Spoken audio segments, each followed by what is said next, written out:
I'm on a mission to make every single one of my personalities a series on this channel. And I really don't know what that says about me mentally. I'm sure there is a part of my birth chart that explains this.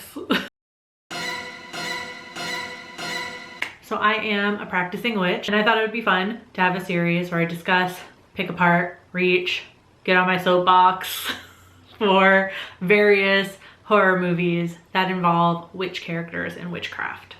So think my education series, but with witches.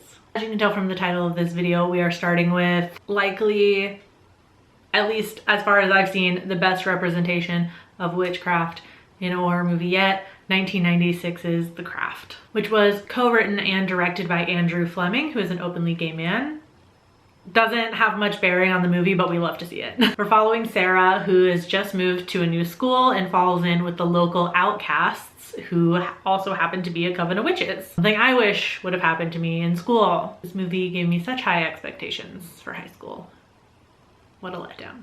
So as I said, The Craft is quite possibly the best representation of witchcraft that I have seen in a horror movie. Like realistic witchcraft.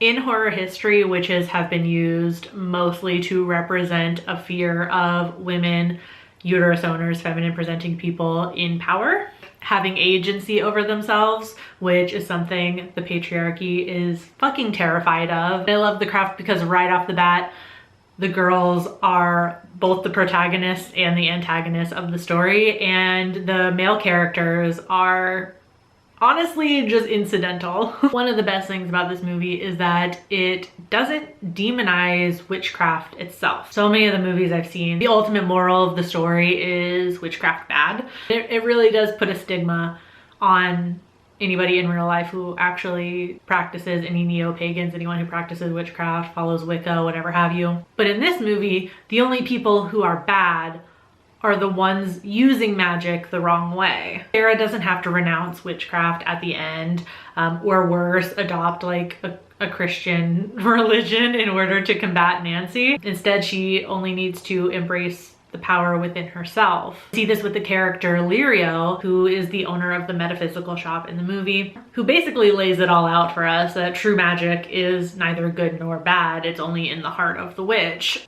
And of course, she also passes on some other sage pieces of advice, like what you put out in the world will come back to you.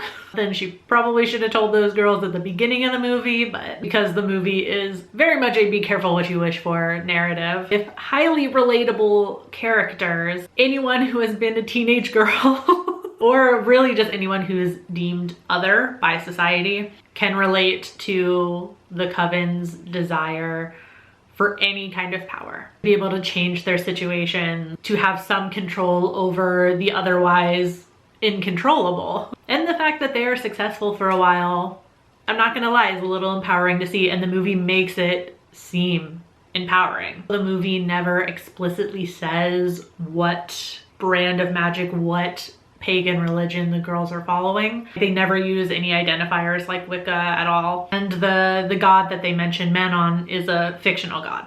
Although some comparisons could definitely be made to known gods that people do work with. I just want to appreciate that tidbit really quick. In an interview with Huffington Post, the director Andrew Fleming said, and I quote, "The whole idea was to make up stuff because the god that they referred to in the movie is something that we made up.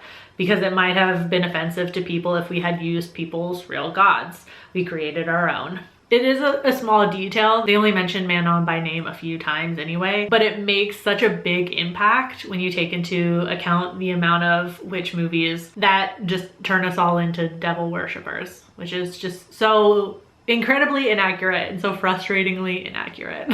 What is accurate, however, is a lot of the practices we see the girls doing in the movie, which is in thanks in large part to a consultant on the movie, Pat Devin, who is a real life practicing witch, who made sure things like the rituals we see throughout the film and even some of the chants that they do were accurate.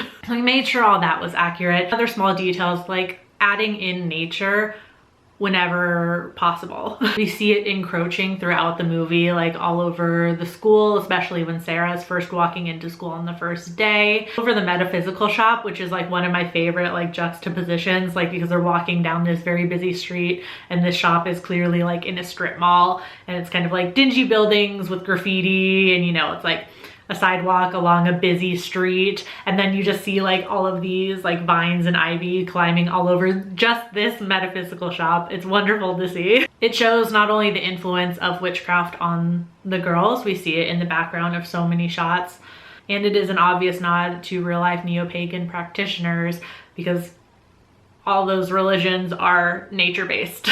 And for a while in the movie, for quite a while in the movie, the magic is kind of like unseen and intention based. Like it's very clear in the beginning of the movie, the girls are kind of just like manifesting everything. They're using their energy to put that out into the universe, and it comes back to them, which also feels extremely realistic. Obviously later on in the movie, we deviate from that a bit to amp up the drama, so the girls start, you know, like levitating and flying, and Nancy's fingers get turned into snakes and all sorts of fun stuff. The movie magic side of things. But for a while, it really holds on to realistic magic. Overall, I stand by that this is the best representation of actual witches in film that I've seen. I think Andrew Fleming did a fantastic job with the representation in this movie, and that needs to be celebrated. I fucking love this movie. I know so many of you guys do also. If you want to hear me talk about witch movies more, let me know in the comments some ones that you love, or you would just like to see me talk about, whether it has good representation or bad representation. I'd love to talk about them. I'd love to take your guys' recommendations into account, because you guys always tend to recommend stuff that I haven't seen yet either, and that's always fun. Hope you enjoyed this video. If you did, give it a thumbs up, subscribe if you're new here, become a creepy peep today. I will see you very soon with a new video. Until then, stay strange. Bye.